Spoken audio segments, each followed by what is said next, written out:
I was told by the ambassador to UK it was a blood libel for me to suggest that Israel had killed children in this war. I don't believe that was the case. I think it was to do with targeting children. No. And there is a difference. Right. Because we are hearing that Israel is targeting children, and that couldn't be further from the fact. Well, last week, 9 out of 10 children in one home where 2 doctors reside were killed in an airstrike. Well, what was that? Remarkable. Well, what was that? That has been based only on the basis of hearsay. You don't believe that story? Information. I want these stories. Wait a minute. You don't believe that those children were killed? I have seen conflicting accounts, and I want that story to be properly investigated before the international media runs with it.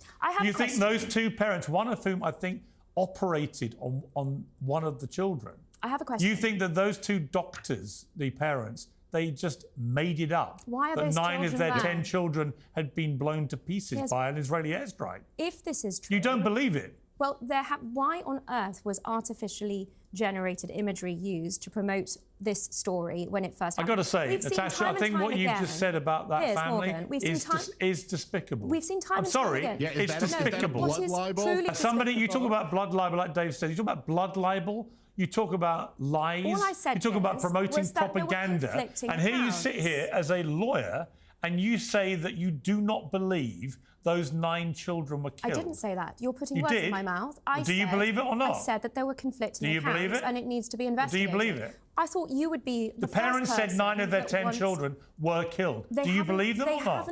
Or did those 2 doctors make it up? They haven't said that directly as far as I have seen. I have seen second-hand accounts and hearsay. But it's important to ask, why are these civilians still there? Why is it that Actually, no, it's important to ask whether you believe that family have lost 9 of their 10 children. I want to know why the international community... Do you? You don't. And this goes to the point that I would say about Israel generally now, in this war now. Israel says they don't believe anything.